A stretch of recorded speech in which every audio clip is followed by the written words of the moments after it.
Good afternoon. আমাদের দিনরাত্রির নতুন আরেকটি ভ্লগে আপনাদেরকে স্বাগত। আশা করি সকলে ভালোই আছেন। দেখতে দেখতে 2025 প্রায় শেষের দিকে। ডিসেম্বর মাসের আজকে 20 তারিখ শনিবার।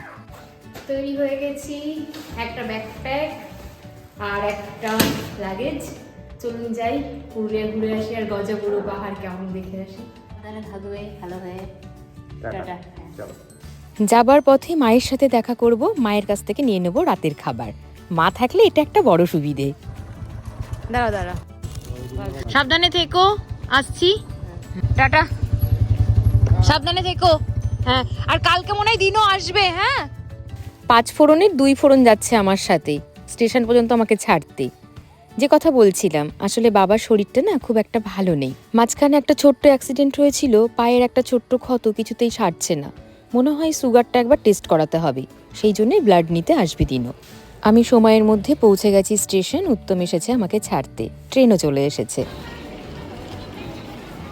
বাতকুল্লা থেকে আমার ট্রেন 5টা 25-এ, বেলডাঙাতে 7টা 10-এ পৌঁছে যাব। যখন একা একা ঘুরতে যাই উত্তমকে ছেড়ে, আমার না কোথাও একটা খুব কষ্ট হয়। তারপরে যখন টিমের সাথে দেখা হয়ে যায় বা কিছু, তখন ধীরে ধীরে ব্যাপারটার সাথে আমি মানিয়ে নিই, তো মুখটা গোমড়া করে তাই বসে আছি। যাই হোক, পৌঁছে গেছি আমি বেলডাঙা স্টেশন। চলুন, আমাকে যেতে হবে ওপারে, ওভারব্রিজ ক্রস করে ওখান থেকে টোটো নিয়ে যাব কলেজ। লাগেজ যেহেতু খুব বেশি হয়নি এবং খুব ভারীও হয়নি, তাই খুব সহজেই আমি ওভারব্রিজটা পার হয়ে যেতে পেরেছি। চলুন টোটো স্ট্যান্ডে যাই। রাতের দিকে না একা টোটো পাওয়াটা একটু মুশকিল হয়ে যায়, একটু বেশি পয়সা চায় ওনারা, দেখি কত চায়। যা চাইবে দিতে তো হবেই। আর একা যাব, তারপরে লাগেজ। গতবার নিয়েছিল 50 টাকা, তবে এই দাদা না 20 টাকা চাইলেন। আমি তো অবাক হয়ে গেলাম। আসলে এত বছর ধরে যাতায়াত করি তো টোটোওয়ালা দাদারাও আমাকে চেনেন। চলুন, কলেজ প্রায় পৌঁছেই গেছি, আর বাসও চলে এসেছে শুনলাম। আর স্টুডেন্টরাও অপেক্ষা করছে আমাদের গেটের সামনে কলেজের গেটটি এখনো খোলা হয়নি। আর এই যে মন্দিরটি, খাট্টু শ্যামজির মন্দির, কলেজের একদম পিছনের গলিতে। পৌঁছে গেছি কলেজ, আর কত স্টুডেন্টরাও দেখছি সাইড দিয়ে দাঁড়িয়ে রয়েছে। এই হলো আমাদের রাতের বেলডাঙা কলেজ। তবে দেখছি মেন গেট বন্ধ। এত দেরি করলে হবে? কখন থেকে দাঁড়িয়ে রয়েছি। আসলে আমাদের নাইট গার্ড সুরেশ দা, উনি ছিলেন না, আর উনি জানতেনও না আজকেই আমরা রাত্রে বেরোচ্ছি। আর বাস অপেক্ষা করছে ছাত্রছাত্রীরাও। উনি গিয়েছিলেন মেডিসিন আনতে। যাই হোক, আমরা পৌঁছে গেছি আর সবাই সেফ আছি এখনো পর্যন্ত। অজয়দা এখনো এসে পৌঁছয়নি। অজয়দা আসছে জিয়াগঞ্জ থেকে। অজয়দাকে আপনাদেরকে একটু বলে দিই, ফিজিক্যাল এডুকেশন ডিপার্টমেন্টের HOD। উনিই কন্ডাক্ট করেছেন এই ট্যুরটি। ডিপার্টমেন্টের আরও 2জন স্যার ম্যাম ছিলেন, তাদের বিশেষ কারণবশত ওনারা আসতে পারেননি। গত বছর আমরা অনেক টিচাররা গিয়েছিলাম কলেজ থেকে। এবছর সংখ্যা কম হলেও আনন্দ কিছু কম হবে না কিন্তু। ছাত্রছাত্রীরা আছে আমাদের একদম এক্সপার্ট, তারা ভীষণ হ্যাপি। আমরা বেলডাঙা থেকে যাব 14 জন, মানে শিক্ষক এবং ছাত্র মিলিয়ে। আর বাকিরা সকলে উঠবে বহরমপুর থেকে। চলুন বাসে ওঠা যাক। চলো চলো চলো চলো চলো চলো, এগো এগো এগো এগো সব এগো। আমার ছাত্রছাত্রীরা ভীষণ এক্সাইটেড। ট্যুরে যাবার প্রায় 1 মাস আগে থেকেই ওরা কম বেশি আমাকে বলে চলেছে, ম্যাম আপনাকে যেতেই হবে। তার কারণটা বলি, এই যে আমি গেলেই ভ্লগ করব, একটা মেমোরি ক্রিয়েট হবে, সেটা ওদেরও একটা মেমোরি হয়ে থাকবে, অ্যান্ড ওরাও অনেক বছর পরে সেগুলো সব দেখতে পাবে। এটাই উদ্দেশ্য, আর কিছুই নয়। চলুন, একে একে সবাই উঠে পড়েছে। আর বেলডাঙা থেকে আমাদের বাস ছাড়ার কথা ছিল রাত 8টায়। না দেখ, সিট নেওয়া আছে, লিস্টে নাম আছে, ওই নাম অনুযায়ী চার্ট প্রিপেয়ার আছে, তো সেই অনুযায়ী বসতে হবে সকলকে। যাও যাও যাও, এই যে বাপ চলে যাচ্ছে, তাই ছেলে ছাড়তে এসেছে, বুঝে ছেলে। যার কথা বললাম তিনি হলেন নরোত্তম স্যার, পলিটিক্যাল সায়েন্স ডিপার্টমেন্টের HOD। ওর কুকুর ওকে ছাড়তে এসেছে। সেও মানে এক্সাইটেড, যতক্ষণ বাস না ছেড়েছে ততক্ষণও দাঁড়িয়েছিল। আমরা খুব ভালোই যাত্রা শুরু করলাম ভগবানের আশীর্বাদ নিয়ে। গত 3 থেকে 4 মাস ধরে প্ল্যানিং চলছে, আর মাত্র একটা রাতের অপেক্ষা। এই রাতটি পার হলেই আমরা পৌঁছে যাব পুরুলিয়া। এখন আমরা দাঁড়িয়ে আছি বহরমপুরে। সকলকে আমরা পিক করে নিয়েছি। মোট আমাদের এই দলে স্টুডেন্ট রয়েছে 33 জন।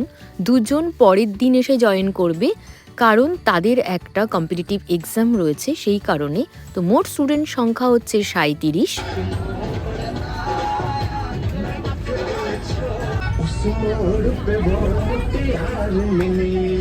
বাসে উঠেই নাচ গান মজা আনন্দ করতে করতে কখন যেন পৌঁছে গেলাম গোকর্ণ।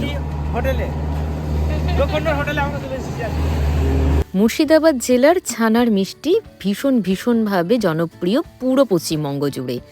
আর এখানে মিষ্টি বানাচ্ছে গরম গরম। তো চলুন আমরা ধাবার ভিতরটিতে যাই। হ্যাঁ, ধাবার নাম হচ্ছে জয় মা তারা ধাবা রেস্টুরেন্ট। খুব সুন্দর আলো দিয়ে সাজানো, এত ভালো লাগছে দেখতে। এতটা রাতে আমার কিছুই ইচ্ছে করছে না খাওয়ার জন্যে। ওনারা অনেকবার রিকোয়েস্ট করলেন চায়ের জন্যে। তো আমি নরোত্তম স্যারকে একবার বললাম চা টেস্ট করতে, বললো প্রচণ্ড চিনি প্রিয়াঙ্কি দিদি, তুমি খেতে পারবে না। তো সেই কারণে আমি চা নিইনি। আর এই দেখুন ওরা এত হ্যাপি, মানে আমি কি বলবো। ও আপনাদেরকে তো বলাই হয়নি, আমরা দুটি কলেজ এসেছি, বেলডাঙ্গা কলেজ আর শ্রীপদ সিং কলেজ। দেখতে দেখতে রাত পেরিয়ে সকাল, আর কিছুক্ষণের মধ্যেই আমরা পৌঁছে যাব আমাদের গন্তব্যে। Good morning. খোলা মাঠ আর হালকা কুয়াশা, ঘড়িতে এখন সময় ওই 8টা পেরিয়েছে। এবারে ট্রিপে আমরা এসেছি 11 জন শিক্ষক শিক্ষিকা, তার মধ্যে 2 জন শ্রীপদ সিং কলেজের আর 9 জন আমাদের বেলডাঙ্গা কলেজের। এই জায়গা পর্যন্ত আমাদের বাস আসতে পেরেছে, এরপরে আগে আর বাস যাবে না। এখান থেকে ছোট গাড়ি করে আমাদেরকে ক্যাম্প পর্যন্ত যেতে হবে। ওই দূরে দেখুন একটি সাইনবোর্ড, ওখানে লেখা আছে পলাশবাড়ি। আমাদের থাকার জায়গা করা হয়েছে টিচারদের জন্য পলাশবাড়ি রিসর্ট। সব নাম নাম নাম 1 2 3 হ্যাঁ, সব হিরো। সকলে এত খুশি। আমরা এবারে 2টি পাহাড়ে সাবমিট করব। কি পাহাড়ে কিভাবে সাবমিট করছি সবটা আপনাদের সাথে শেয়ার করব। জানি না গজাবুরু আমরা সাবমিট করতে পারবো কিনা। গজাবুরু একটু টাফ। আমাদের টিমে যেহেতু ছোট বাচ্চারাও রয়েছে, মানে আমাদের কলেজের সিনিয়র প্রফেসরদের ছেলে 2 জন এসেছে, এছাড়াও আলিদার ছেলে এসেছে। এই কারণে ওদেরকে নিয়ে ওপরে উঠতে পারবো কতটা সেটা নিয়ে আমরা বেশ চিন্তিত। তাই গজাবুরুর পাশে যে ঢোলবুরু রয়েছে বা তার শাখা রয়েছে সেগুলোতে তো অবশ্যই আমরা সাবমিট করব। পুরুলিয়া ঠান্ডা নিয়ে বলার কিছু নেই, বেশ কনকনে শীত। প্রথমেই একটা ধাক্কা পেয়েছি, যদিও আমি একটা বডি ওয়ার্মার তার উপরে ওভারকোট সব চাপিয়ে রেখেছি, তারপরেও সব ভেদ করে ঠান্ডা যেন হাড় পর্যন্ত পৌঁছে যাচ্ছে। ছোট গাড়ির জন্য এইখানে আমাদেরকে কিছুক্ষণ অপেক্ষা করতে হবে। ছোট গাড়ি আসছে।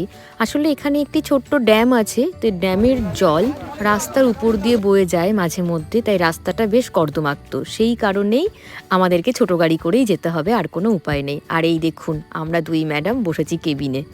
এখান থেকে বেশ 2-3 কিলোমিটার হবে যতটা আমার ধারণা, আমি জানি না, ভুলও হতে পারি। তবে সময় লাগবে 10-15 মিনিট। আর এই দেখুন রাস্তার অবস্থা কি। এই পথ দিয়ে লাগেজ নিয়ে ছাত্রছাত্রীদের পক্ষে এবং টিচারদের পক্ষে অসম্ভব ক্যাম্প পর্যন্ত যাওয়া। তবে পুরুলিয়ার এই লাল মাটির দেশ আর এই বাড়ি মন কেড়ে নিয়েছে। সাত সকালে খুব ভালো লাগলো সবটা দেখে, শুধুমাত্র রাস্তাটা দেখে একটু মনটা খারাপ হয়ে গেছে।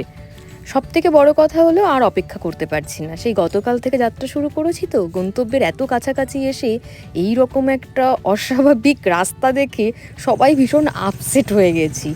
আমরা আগের ট্রিপে চলে এসেছি আর এই ট্রিপে এলো আমাদের ছাত্রীরা। মানে গাড়িটা দেখে আপনারা হয়তো একটু অবাক হয়ে যাবেন যে স্যার মিসরা এভাবে কি করে যাচ্ছেন, কিন্তু কিছু উপায় নেই। এই রাস্তাতে আর এই রকম একটা ইন্টেরিয়ার জায়গাতে আপনি খুব ভালো সুবন্দোবস্ত পাবেন না।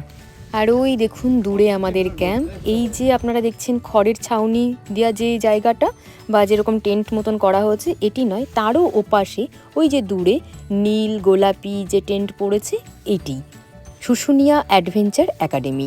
ওনারাও এখনো পর্যন্ত টেন্টটাকে গুছিয়ে সাজিয়ে উঠতে পারেননি। যাই হোক, আমরা পৌঁছে গেছি অবশেষে আমাদের গন্তব্যে। দীর্ঘ 317 কিলোমিটার প্রায় অতিক্রম করে আমরা এসেছি এই ক্যাম্পে। আমার ক্ষেত্রে আরও 100 কিলোমিটার যোগ হবে। যাই হোক, এই দেখুন আমাদের ক্যাম্পাস এই কদিনের জন্যে। আর কি সুন্দর ছোট্ট ছোট্ট তাঁবু পড়েছে।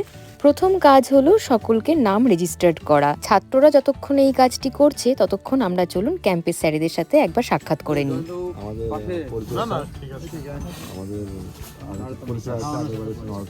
ম্যাডামের সাথে পরিচয় আছে, আগেরবার এসেছিল।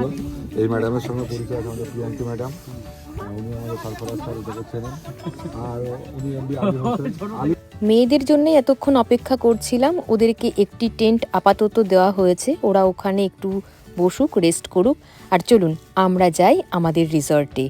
রিসর্টের যা রাস্তা, বাপরে বাপ! দেখুন, নরোত্তম স্যার আর জয়ন্ত স্যার দুজনেই অবাক হয়ে লাগেজ নিয়ে দাঁড়িয়ে আছে। কোন পথে আমরা এগোবো রাস্তা খুঁজে পাচ্ছি না। অবশেষে একটি রাস্তা আমরা পেয়েছি। শর্টকাট রাস্তাটি আমরা এখনও খুঁজে পাইনি, হয়তো শর্টকাট রাস্তা অবশ্যই একটি আছে, সেটা খুঁজতে হবে। আর এই ধান জমির মধ্যে দিয়ে আমার বড় ট্রলি ব্যাগটি আমাকে নিয়ে যেতে সাহায্য করেছে জয়ন্ত। ও আমার জুনিয়র, ওর ফিলোজফি ডিপার্টমেন্ট। আমাদের স্যার ম্যামদের জন্য থাকার ব্যবস্থা করা হয়েছে টেন্টে, সুইস টেন্ট, কিন্তু এখনও টেন্ট ফাঁকা হয়নি, অর্থাৎ চেক ইনের টাইম ওনাদের 10:30 থেকে 11টার সময়।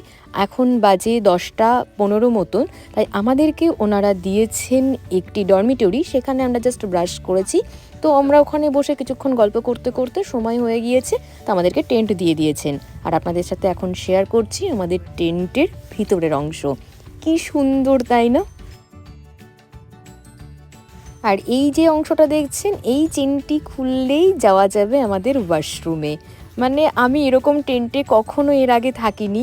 এবারে যখন আলেমারা, মানে এনভায়রনমেন্ট সায়েন্সের ম্যাডাম, ও আমার জুনিয়র, ও যখন আবদার করেছিল দিদি চলো টেন্টে থাকি, তখন আমি একটু নাহ করাতেও তারপরে রাজি হয়ে গিয়েছিলাম, যে একটা অন্যরকম অভিজ্ঞতা। সত্যিই তাই। আর টেন্ট দেখে সত্যি ভীষণ খুশি হয়ে গেছি। আর বাথরুমের অংশটিও বেশ ভালো। বাথরুমের অংশটি রয়েছে কংক্রিটের ওয়াল, কিন্তু সেটাকেও টেন্টের মধ্যেই ঘিরে রেখেছেন ওনারা। ছাদ, দেওয়াল সব একদম এরকম কাপড় দিয়ে। অবশ্যই এটা আপনার উইন্ড প্রুফ। আর এই অংশে দেখছি গিজারও রয়েছে, তো গরম জলের কোনো অসুবিধে নেই, সুতরাং কোনো সমস্যাও হবে না। যাই হোক, আজকের ব্লগটি এখানেই শেষ করছি। যদি আপনাদের ভালো লেগে থাকে তাহলে প্লিজ প্লিজ প্লিজ একটা লাইক করে দেবেন। আর সামনের ব্লগগুলিতে আসছে আরও অনেক অ্যাডভেঞ্চার।